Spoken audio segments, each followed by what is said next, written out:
cold, it's cold, it's cold.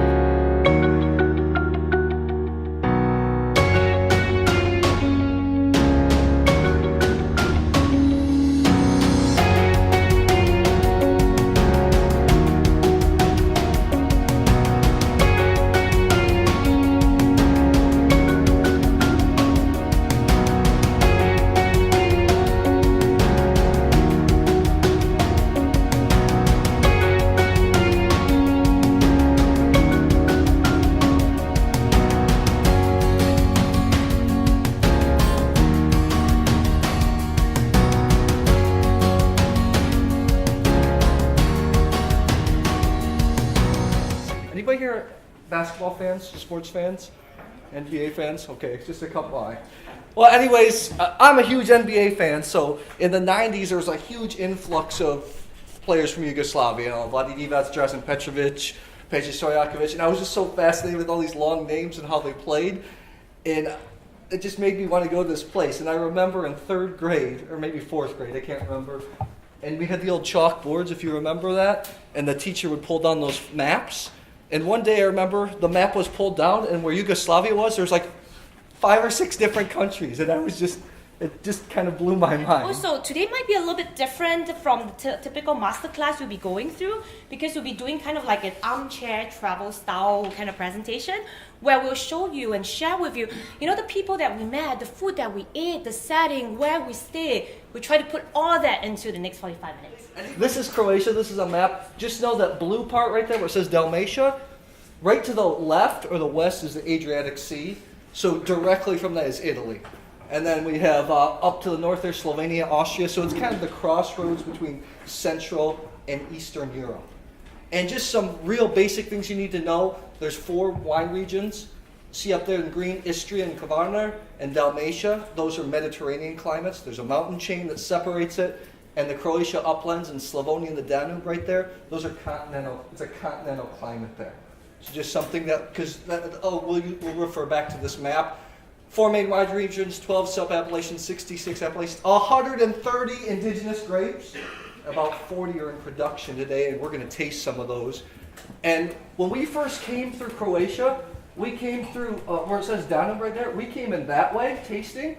And then after we tasted some producers, we drove all the way down, tasted all through Serbia, tasted all through Macedonia, all through Montenegro, Bosnia-Herzegovina, came up through Dalmatia, Istria, flew out of the country, came back to Zagreb, and then covered all those continental areas. That was over a 2-year period.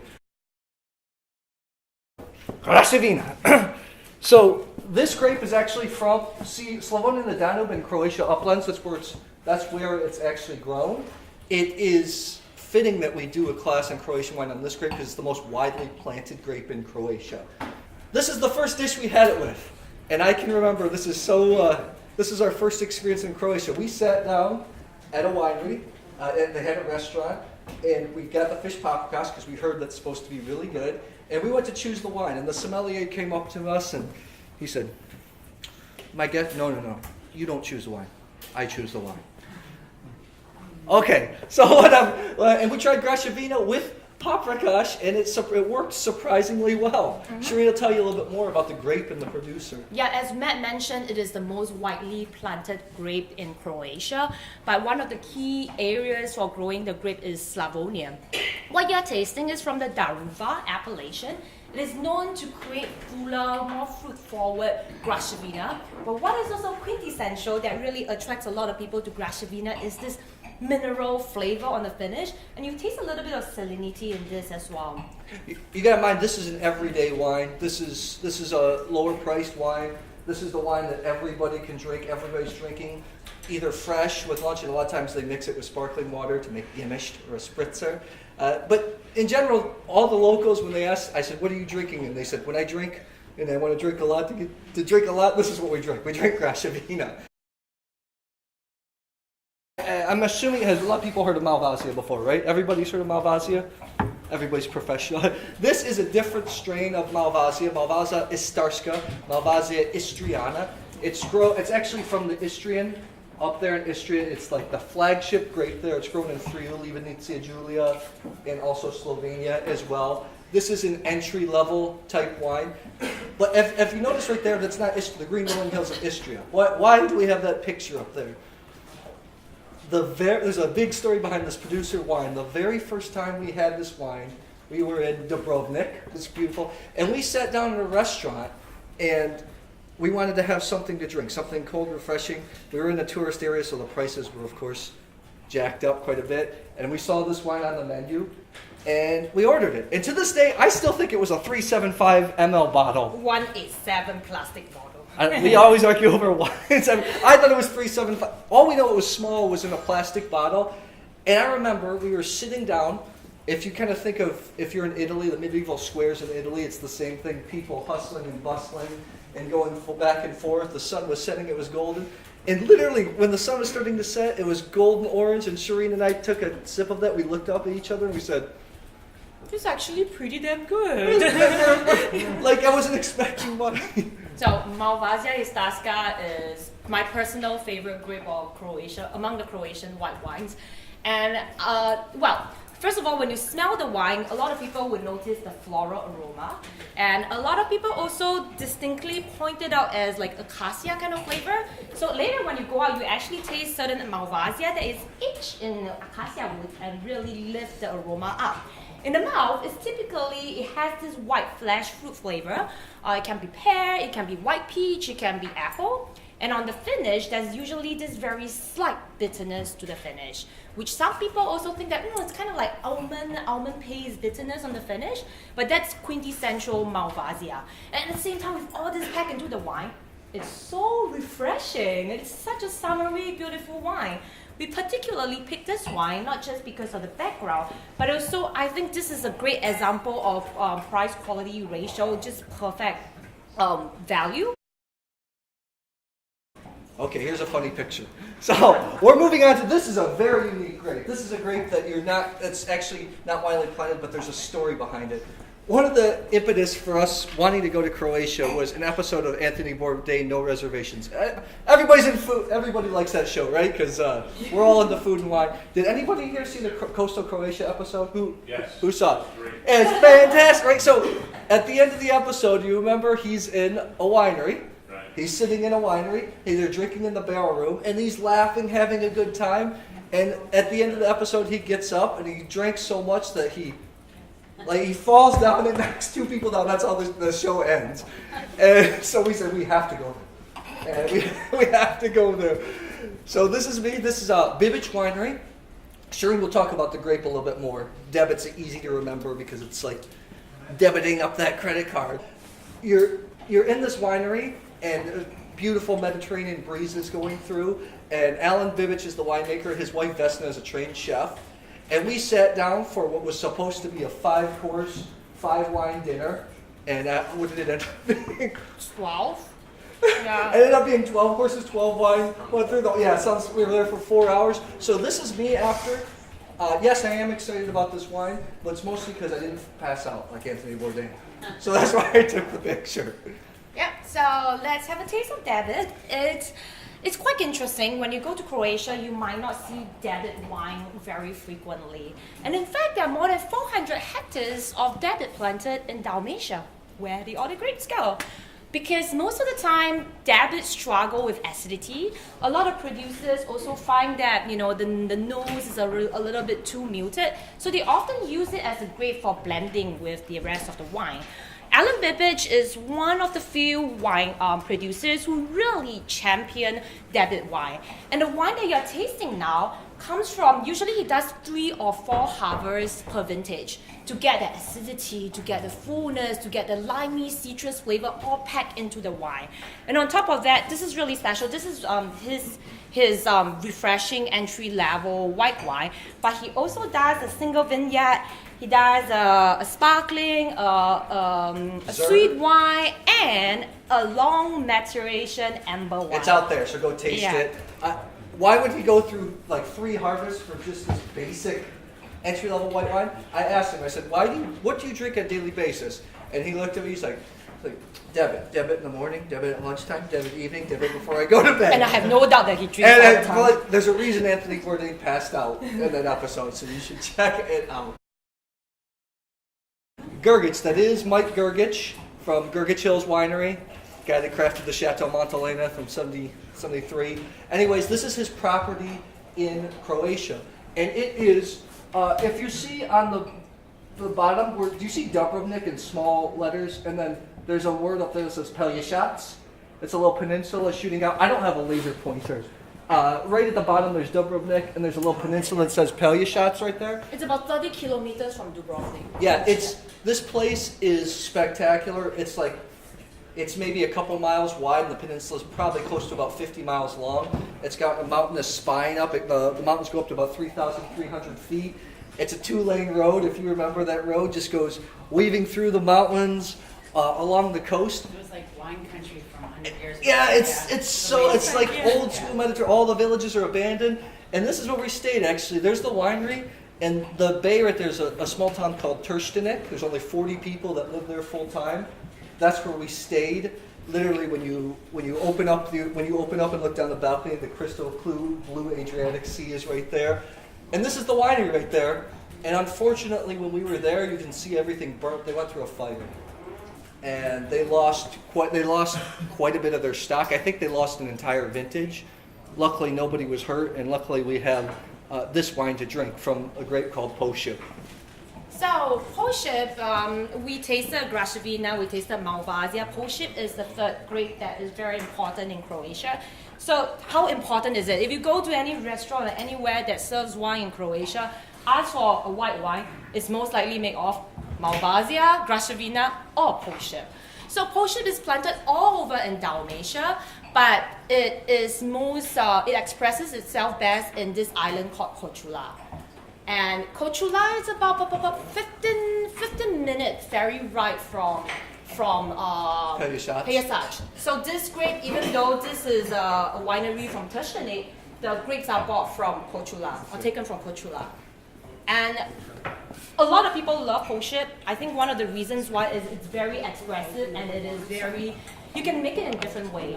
Oak style, macerated, fresh style, long lees contact. In a way, right, the flavors express themselves differently depending on where it comes from, but there is something quite Chardonnay-esque about it because of the structure, the acidity, the little bit of the tannic structure behind, which makes it a really good grape. In fact, Jancis Robinson also identified this grape as a high potential white wine grape from Croatia. And I always remember because when we were in Croatia, we would always buy with our tasting groups. The locals were so fantastic. We would taste international grapes with Croatian grapes, and we bought a bottle of very simple Côte Chalonnaise white Burgundy, like really inexpensive white Burgundy, and we tasted it next to a Pošip, a basic Pošip, lesser quality than this. And I looked up and I was like, if this was blind, I might have a hard time telling the difference. So, this is the first wine that Shireen actually really fell in love with in terms of white wine. You want to talk about it a little bit? Yeah, so earlier on we tasted a Malvazija. It's grown on Terra Rosa, the typical red soil or the known red soil of Istria. So now we're tasting the Malvazija blend from the white soil part of Istria. And I fell in love with this specific wine because it has this beautiful oak integration. Right now you're tasting it, it's a fresh bottle, like a nice spice on the nose, full body, again citrus notes, really fresh acidity. We also wanted to show this wine because Ivica was the president of Vinistra, which is the association for the growers and winemakers in Istria, and he was the president for 20 years. Anybody here had Plavac Molly? Okay, good. This is a divisive grape. Because this is a divisive grape. Shireen. Plavac. Me. We did an old vintage tasting in the 1990s of Plavac, and I said, okay, I'm done. I did, because the tannins can get a little bit hard sometimes. But anyways, this producer, Miloš, is one of the first cult producers, so you probably say, right, in Croatia. Old tradition. When you go into the winery, there is zero stainless steel, all open top fermentation, native yeast, big barrel casking. It really reminded me kind of Lopez de Heredia, which those wines in Rioja I could drink every day, all day. So that's the style of wine. And the cool thing about, and you can see how amazed I was right there to take a fresh, well-made Plavac, because by that point we had tasted some pretty bad Plavacs. But I was pretty excited about this wine. Yep. So we are going to taste another Plavac red wine later. So now we're tasting the rosé. I would like to focus more about the rosé in Croatia for this. I know that most people would go out because Miloš is a very famous name in Croatia, and I imagine most people will go out to taste his red wine, and I want to make sure that his rosé doesn't get lost in the crowd. So rosé, in a lot of countries, it may be a new trend, but in Croatia, it's not. It used to be called Opolo, and Opolo actually means half and half. Quite different from what it is today. Opolo of the past was half red wine and half white wine. So that's that old style of rosé. Of course, this is the new, the typical what a little bit of skin contact, bleed off, free run juice. So this grape also is particularly interesting because unlike a lot of producers, this is not just a byproduct. This rosé comes from a specific vineyard put aside to make a rosé. So Miloš is really particular, and he really takes pride in their rosé that they put aside the plot. The grapes are picked only like a couple of days earlier. The red grapes and the rosé grapes are both picked in August. So again, you can find that it has very, very sharp acidity. For this particular vintage has really, really high acidity, which will will slightly resolve and settle down over time. But what is interesting also is this rosé is no way a summer wine. It's something that you can go with food. It's something that even Matt and I, we have spent evenings sitting down together sipping on this rosé. There is a lot of nuances to it. It's not just fruity or whatever. There's earthy tone. The spiciness will gradually come out. So, okay, move on to the reds. I know some people are anxious to get on to some of the red wines. We have a completely different style, different producer. I'm going to tell a story about this picture first. A lot of people have had Plavac Mali, so they know a little bit about. For the people that haven't, Plavac Mali is the offspring of what they think now is the original Zinfandel, which is called Sorina Castellinski or Tribidrag. That grape mated with another grape, Grgić. They got together, they had a little bit of fun. Boop, I'll pop Plavac Mali. So, even though the Montenegrins now, they say Kratosia was first for Zinfandel. It's a whole discussion to open up a whole can of worms. Anyways, Plavac Mali. I had actually had Plavac Mali before we went to Croatia. And this is so random. I had it in Bali, Indonesia. This is the first time Shireen had it. And this really tells you about Croatia and the life down there in Dalmatia. When we pulled into the Pelješac Peninsula where this winery is, the same peninsula we've been talking about, we stayed at a guest house. And we travel full time, so we're very good at locating good Airbnbs. And the owner said, my family has friends in from Italy. Would you like to join us? And we sat down, and it was like 2-3 hours of food, homemade wine, and this is the photo that Shireen captured. And this was a special moment for me as well, because that was the first time I tasted Plavac Mali. But it was also a moment that I think we both fell in love with Croatia. Coming into someone's house for the first time as a guest, just booking Airbnb, the person invited you to dinner, spending hours with you. And we really felt that in Croatia, time isn't an exchange for money. To them, it's like a code of honor. They take you in as a guest, but you leave as a friend. And that was really a very touching moment for us, that we realized that, hey, there's something deeper here that we really need to discover. So Plavac Mali, let's have a taste of it. Let's talk about when Plavac Mali is not so good, which a lot of tourists tend to experience. The tannins really rip your mouth from inside. Like you feel a punch in your mouth. The best Plavac Mali should express a certain perfume overtone and very subtle floral note. Most of the time, it's rose. In terms of flavor, the fruit is a balance of cherry and also black fruit. Another thing about Plavac Mali, just like Zinfandel, it tends to ripen quite unevenly. That's the struggle in the vineyard. So sometimes the green grapes get harvested with the drier grapes, the more ripe grape. So sometimes that's the trouble. You get a little bit of a green tannin inside. But this is an example that I think is perfect. This is a top flight example. It's named after the grandfather. The last wine here, so we get through. So Tribidrag. Another one of Shireen's favorite grapes. This is actually from the island of Grgić. I don't know if you can, I'm sorry I don't have a laser pointer. There's the Paleosas Peninsula. Right above it is a long skinny island called Hvar. And then right above there's a little fatter island called Grgić. And that's where this grape and this producer is from. They bought an old co-op on Grgić Island. There's only about 4 producers. And then they planted vineyards. You want to show the book? These are some of the vineyards, and also in our book, I guess it's up there as well. These vineyards looking straight down, these are the vineyards of Stina's winery. They're like spectacular. It's stuff that you didn't see. Anyways, everyone everyone heard of Tribidrag? Since everybody here is professional, everyone's heard of Tribidrag, right? It's Carol Meredith found that Tribidrag Sorianic Kastelinski is genetically similar to Zinfandel. How did Tribidrag disappear from Croatia? In the 19th century, it is known and dated in books that Tribidrag is a very popular grape in Croatia. But by the time, in the early 2000s, when it was discovered to be related to Zinfandel, only 25 vines were left in the country. What happened? We'll be signing some books outside and stuff like that. Thank you everybody for being here. I'm sorry the wines were poured out of order and my best, so we did our best. Thanks for helping identify. Thank you guys. Appreciate it.